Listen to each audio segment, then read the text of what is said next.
Hanna Stelzel. She's head of port and supply chain performance at Port of Rotterdam. Hanna, fresh from your conference session today. Right. It's great to see you here at TOC Europe. Some of the topics you were talking about, I want to talk to you a little bit more about. You talked about how to reduce carbon dioxide at Port of Rotterdam. How can you do that at a time when you say your trade volumes are rising? Right, it is an enormous challenge, right? So how we do this? First of all, we do this in collaboration, because as a port authority alone, we're not able to work on that task, right? And then we're working with the port industrial cluster in order to see what kind of opportunities do we have in making the port cluster CO2 neutral, circularity, all different kinds of activities that we do have here. But we are also, of course, looking onto the transportation through the port and see what kind of opportunities we do have on the logistical side in order to lower CO2 emissions. And this also gives you the opportunity to increase your growth. Where's that growth coming from? How are you absorbing that capacity? That growth comes from the growth in global population and therefore growing consumer demand. We believe that for the Hamburg-Le Havre range until 2035, that might mean up to 60 million TU per year. And in Rotterdam, we are heavily investing into the infrastructure, right? For example, the capacity of terminals that is being enlarged, but also those terminals, of course, they become smarter, automized, right? Electric. So this is where we have a major key in facilitating future growth. And then what we do on the other side is seeing how can we make better use of existing capacity.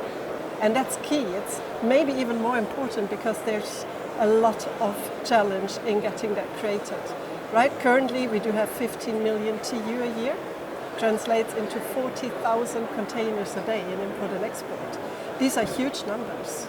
And if there's approximately 8 million TU in Rotterdam in addition to those 15 million in 2035, we really need to make sure that we have very efficient and performing supply chains here in Rotterdam. So you're building that capacity not just by expanding the footprint of the port, but by optimizing your existing footprint and the operations inside. Exactly. Yeah, it's not only infrastructure, it's also about how we work together, how we collaborate, how we enable different modalities, and how we balance the growth on the deep sea side with the demands of the hinterland. So looking beyond your port and to the wider supply chain, you're starting to establish a digital and sustainable corridor between your port and Singapore. Can you just give us a little bit of an overview about that, please? Yes, certainly. Well, I do think that ports have to take a leading role in that, right? We do have the opportunity to bring whole chains together in order to create better performance end to end. And it very much starts with the journey on the sea. This is where we do see developments in digital maturity that go a bit faster, let me say, than on the hinterland side. First standards that have been introduced, etc. But what we aim at with the corridor is really what I would like to put back on the twin transition that I've been speaking about earlier. We have the transition to green and sustainable, but also the digital transition. And we can see with the activities in those corridors how digitization can reinforce the digital development, the sustainable development.